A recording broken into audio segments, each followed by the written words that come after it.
జై శ్రీరామ్. అందరికీ నమస్కారం. వెల్కమ్ టు న్యూస్ సెకండా. నేను మీ కస్తూరి శ్రీధర్.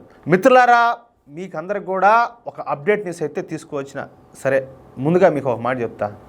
మీకు ఎంతమందికి ఇట్లా నిరుత్సాహంగా ఉండదో నాకు తెలియదు, కానీ నాకు కూడా నిరుత్సాహంగానే ఉండాలి. ఎందుకంటే ఈ పాకిస్తాన్ ఈ దెబ్బతో దుబ్బుతారు మనోళ్ళు అని అనుకున్నా. కానీ విషయం ఏంటంటే, ఎందుకు మరి ఒక బ్రేక్ అయితే వేశారు. ఈ బ్రేక్ దేనికోసం వేశారు, దీని వెనుకున్నటువంటి వ్యూహం ఏంది, ఆ కథ ఏందనేది వాస్తవానికైతే నా దగ్గర కూడా ఇంతవరకు అప్డేట్ అయితే లేదు. ఎందుకంటే ఎవరు కూడా దాన్ని ఇంతవరకు బయట పెట్టలే కదా.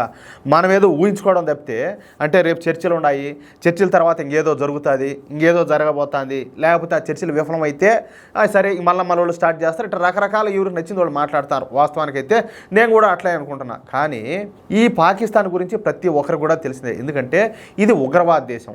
వీళ్ళు ఎంతసేపటికి కుక్కతోక వంకర అన్నట్టు వాళ్ళ బుద్ధిని అయితే వాళ్ళు పోనిచ్చుకోరు. అవునా కదా? ఇప్పుడు మన చేతల్లో సావు దెబ్బలు తిన్నారు. మళ్ళీ వాళ్ళు ఇచ్చిన స్టేట్మెంట్ ఏంది, యుద్ధంలో మేము గెలిచామని. ఒరే పొరంబోహం ఉండకూడకలారా, అసలు మీరు ఏమి చేశారు, అసలు మీ వల్ల జరిగిన నష్టం ఏదన్నా ఉంటే భారతదేశానికి ఒకటి చెప్పండి. సామాన్య ప్రజలను మీరు పొట్టన పెట్టుకోవడం తప్పితే, ఇది నిరాయుధులైనటువంటి వాళ్ళను అమాయకంలో పొట్టన పెట్టుకోవడం తప్పితే వాళ్ళు చేసింది పీకింది ఏదన్నా ఒక బొచ్చు ముక్క ఏదన్నా ఉన్నదా? ఏమీ లేదు. కానీ మేము గెలిచేసినామన్నారు. ఇంతకంటే దిగజారుడుతాను, ఇంతకంటే నీతిమాలిన బుద్ధి, ఇంతకంటే సిగ్గుమాలితాను చెప్పాలంటే వాళ్ళు మనిషి పుట్టకి ఎట్ట పుట్టారో కూడా నాకు తెలిసి భూప్రపంచం మీద ఎవడు కూడా చెప్పలేడు. ఎవరైనా చెప్పగలుగుతారా వాళ్ళు అసలు మనిషి పుట్టక అనేది ఎట్ట పుట్టారనేది? ఎందుకంటే అది ఒక విచిత్రమైన జాతి, జాంబీ జాతి. అది ఆ జాతిని అయ్యోన్నా కూడా పురుగులు పడతాయి. అది విషయం అయితే సరే. ఫస్ట్ ఈ న్యూస్ గురించి చెప్తా. ఇప్పుడు నేను చెప్పబోయే అంశానికి సంబంధించి కూడా ఒక అప్డేట్ ఉన్నది, ఖచ్చితంగా అది కూడా చెప్తా. కానీ నాకు కూడా కొంతవరకు బాధ ఉండాలి. కానీ మోడీ గారి మీద ఒక నమ్మకం అయితే ఉండాలి. ఆయన ఏ నిర్ణయం కూడా అంత ఆషామాషిగా తీసుకోడు అని చెప్పి. సరే, ఏం జరుగుతుంది అనేది మనకు రేపటికల్లా మనకు క్లారిటీ వచ్చే అవకాశం ఉండాలి. ఖచ్చితంగా ఆ అప్డేట్ కూడా ఇస్తా. ఈ న్యూస్ ఒకసారి చూడండి, ఓకేనా? ప్రస్తుతం మన భారతదేశానికి అదేవిధంగా మన శత్రు దేశం అటువంటి ఈ ఉగ్రవాద దేశానికి మధ్య మళ్ళా యుద్ధ మేఘాలు అయితే కమ్ముకుంటున్నాయి. ఎందుకంటే ఇప్పుడు కాల్పులు నిలిపేత అయితే ప్రకటించినాము. మళ్ళీ వాళ్ళు ఏం చేశారు, ఈ లోపల మళ్ళీ రెచ్చగొట్టే కార్యక్రమాలన్నీ కూడా చేశారు. దానికి మన వాళ్ళు ఏం చేశారు, ప్రతిగా ఓందొక్కు వదిలిపెట్టారు. అవునా కాదా? భారతదేశం ఆపరేషన్ సింధూర్ని అయితే ప్రారంభించి విజయవంతంగా పూర్తి చేసిన సంగతి మీకు కూడా తెలిసిందే. అయితే మన భారత ఈ ఆపరేషన్ సింధూర్లో భాగంగా కేవలం తీవ్రవాద స్థావరాల మీదనే దాడి చేసింది. ఈ విషయాలను వీడియో ఫుటేజీలతో సహా ప్రపంచానికి అయితే తెలియజేసింది. ఏది, సాక్ష్యాధారాలతో సహా. కానీ భారత్ నిర్వహించినటువంటి ఈ ఆపరేషన్ సింధూర్ తర్వాత పాకిస్తాన్ పెద్ద ఎత్తున భారత్ మీద దాడులు చేసింది. అంటే దాడులు చేయడానికి ప్రయత్నాలు చేసింది.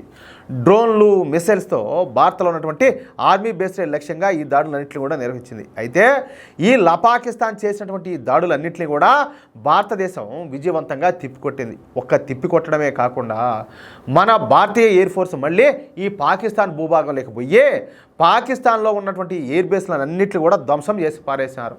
ఇకపోతే మన భారత యుద్ధ విమానాలు ఈ విధంగా పాకిస్తాన్ ఎయిర్ బేస్లను ధ్వంసం చేస్తున్న సమయంలో పాకిస్తాన్ యుద్ధ విమానాలు మన భారత్ పైన కొన్ని మిసైల్స్ని అయితే ప్రయోగించాయి. చూడండి, అంటే మేమే తక్కువ తినేమా, మేము దాడి చేయలేమా అన్నట్టు.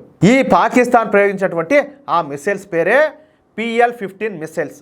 ఇవి BVR మిసైల్స్ అనమాట. అంటే బియాండ్ విజువల్ రేంజ్ మిసైల్స్.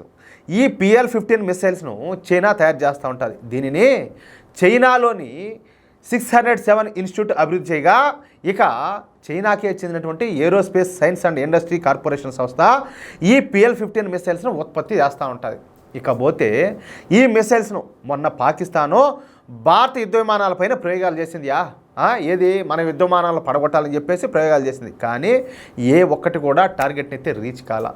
ఏ ఒక మిసైల్ కూడా మన భారతీయ యుద్ధ విమానాన్ని కోల్చలేకపోయినాయి. పైగా కొన్ని ఈ చైనా తయారీ PL-15 మిసైల్స్ అసలు పేలకుండానే భారత భూభాగంలో పడిపోయినాయి అని.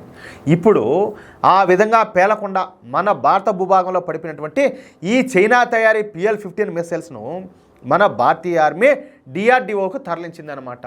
ఈ మిసైల్స్ పరిధి 300 కిలోమీటర్లు అని చెప్పేసి చైనా చెప్తా వచ్చింది. ఎచ్చల మార కుక్క కదా, అది అట్టే వాగుతూ ఉంటుంది, మరుగుతూ ఉంటుంది. కానీ నిజానికి ఈ మిసైల్స్ పరిధి 145 కిలోమీటర్లు మాత్రమే అని చెప్పి తెలుస్తుంది. ఇకపోతే ఈ మిసైల్స్ను స్వాధీనం చేసుకున్న మన DRDO శాస్త్రవేత్తలు ఈ మిసైల్స్ను రీఇంజనీరింగ్ చేస్తున్నారు. ఈ మిసైల్ యొక్క సేకరు, అదేవిధంగా చోదక శక్తి, data link, electronic counter measures వ్యవస్థలను మన DRDO శాస్త్రవేత్తలు క్షుణ్ణంగా పరిశీలిస్తున్నారు. దీని ద్వారా అసలు చైనా తమ మిసైల్స్ను తయారు చేసేందుకు ఎలాంటి టెక్నాలజీని ఉపయోగిస్తుంది, ఎలాంటి హార్డ్వేర్ను ఉపయోగిస్తున్నారు, ఎలాంటి పరికరాలను ఉపయోగిస్తున్నారు, ఇందులో చైనా ఉపయోగించే ఈ శేఖర పరిస్థితి ఏంటి అన్న విషయాలను మన భారత శాస్త్రవేత్తలు ఇప్పుడైతే బయటపెట్టున్నారు. తద్వారా ఏంటంటే మనం బియాండ్ విజువల్ రేంజ్ మిసైల్స్ను మరింత ఆధునికంగా తయారు చేసుకోవచ్చు. పైగా ఏంటంటే వైమానిక దళ ఆస్తులను రక్షించుకోవడానికి వీలుగా ఈ ఎలక్ట్రానిక్ వార్ఫేరు కౌంటర్ మేజర్ సామర్థ్యాలను మెరుగుపరుచుకోవచ్చు. అంటే చైనా తయారు చేస్తున్న ఈ బియాండ్ విజువల్ రేంజ్ మిసైల్స్కు ధీటుగా భారత్ కూడా ఈ బీవీఆర్ మిసైల్స్ను తయారు చేయొచ్చు అనమాట. అంతేకాకుండా చైనా ఈ మిసైల్స్లో ఉపయోగించినటువంటి టెక్నాలజీలను ఈ అమెరికా కావచ్చు, ఫ్రాన్సు, ఇజ్రాయెల్ వంటి మన మిత్ర దేశాలతో పంచుకోవచ్చు. తద్వారా ఆయా దేశాలకు మనం మరింత దగ్గర అవచ్చు అనమాట. మొత్తంగా చైనానైతే చించి ఆరేయచ్చు, అది విషయం. సరే చూద్దాం ఏం జరుగుతుంది అనేది. కాస్త ఈ ఒక రోజే కదా, ఈరోజు రేపు కొంచెం ఓపిక పట్టామంటే మనకు ఫుల్ క్లారిటీ వచ్చేస్తుంది. అసలు ఒకవేళ యుద్ధం ఇంతటితో ఆగిపోయింది అని అనుకున్నా కూడా, ఒకవేళ ఆగిపోయింది అనుకున్నా కూడా మనకు క్లారిటీ వస్తుంది ఎందుకు జరిగింది ఏంది, అసలు ఇలాంటి నిర్ణయం మన వాళ్ళు ఎందుకు తీసుకున్నారు అన్నట్టు. అంతకుముందు ఉరి ఇన్సిడెంట్ కావచ్చు, ఈ పుల్వామా ఇన్సిడెంట్ కావచ్చు జరిగినాయి కదా, దీని మీద మన వాళ్ళు సర్జికల్ స్ట్రైక్స్ అదేవిధంగా ఎయిర్ స్ట్రైక్స్ చేశారు కదా. కానీ మనకు తెలియకుండానే అది ఒక రోజు అయిపోయింది, ఈ విధంగా అయిపోయిందని చెప్పేసి ప్రకటించేశారు. మన వాళ్ళందరూ కూడా హ్యాపీ అయినారు. కానీ ఇక్కడ ఏంటంటే మళ్ళా జరిగిన విషయం, వాళ్ళు అద్దుమంటే రావడము, మన వాళ్ళని ఏదో ఒక విధంగా ఇబ్బంది పెట్టాలని ప్రయత్నం చేయడము. ఇప్పుడు ఏకంగా ఏంటంటే హిందువులు అనే పేరుతోటి మన వాళ్ళని అమాయకులను చంపడం చేసేసరికి భారతదేశంలో ఉన్నటువంటి ప్రతి ఒక్కరు కూడా, భారతీయులు ప్రతి ఒక్కరు కూడా కోపంతో రగిలిపినారు. చెప్పాలంటే ముఖ్యంగా హిందువులు. దానివల్ల ఏంటంటే ఖచ్చితంగా పాకిస్తాన్ పైన పూర్తి స్థాయిలో ఈ ప్రతీకార దాడులు అయితే చేయాలా, పాకిస్తాన్ ఇంతటితో ఇంక బుస్సెత్తకుండా ఉండాలన్నట్టు ప్రతి ఒక్కరు కోరుకునేది. కానీ ఇప్పుడు ఈ కాల్పులు నిలిపివేత నిర్ణయంతో ప్రతి ఒక్కరు కూడా షాక్ గురైనారనమాట. ఇదేంది మనం ఊహించింది వేరు కదా, ఇప్పుడు ఉన్న ఫలంగా ఇటువంటి నిర్ణయం ఎందుకు తీసుకున్నారని. కానీ విషయం ఏంటంటే ఇప్పటికే మన భారతీయ సేనలో కొట్టిన దెబ్బ పాకిస్తాన్ను మామూలు దెబ్బ కాదు. కొన్ని వేల కోట్ల రూపాయల నష్టం వచ్చేసింది పాకిస్తాన్కు. కనీసము వాళ్ళ బతుకులకు తిండికి తికానా లేదు, రొట్టికి గతి లేదు. వాళ్ళు మళ్ళీ మనోళ్ళు ధ్వంసం చేసిన వాటిని మళ్ళీ నిర్మించుకోవాలనుకున్నా కూడా కనీసం కొన్ని 10 సంవత్సరాలు పడుతుంది. ఏది మామూలు విషయం కాదు అది కూడా. కానీ చూద్దాం ఏం జరుగుతుందో. మీలాగే నేను కూడా చాలా ఆశతో అయితే ఏం జరుగుతుందో చూడాలన్నట్టు అది విషయం. అయితే ఏ అప్డేట్ వచ్చినా కూడా ఖచ్చితంగా మీకు అప్డేట్ ఇచ్చే ప్రయత్నం చేస్తా. మిత్రులారా, ఈ న్యూస్ కనుక మీకు నచ్చినట్లయితే, అదేవిధంగా నా మాటలతో మీరు ఏకీభవిస్తే తప్పనిసరిగా ఈ న్యూస్ నలుగురికి షేర్ చేయండి. అలాగే ఇంతవరకు మీరు కనుక మన ఛానల్ సబ్స్క్రైబ్ చేసుకున్నట్లయితే ప్రతి ఒక్కరు కూడా మన ఛానల్ సబ్స్క్రైబ్ చేసుకోండి, సపోర్ట్ చేయండి ప్లీజ్. జై శ్రీరామ్, జై హింద్.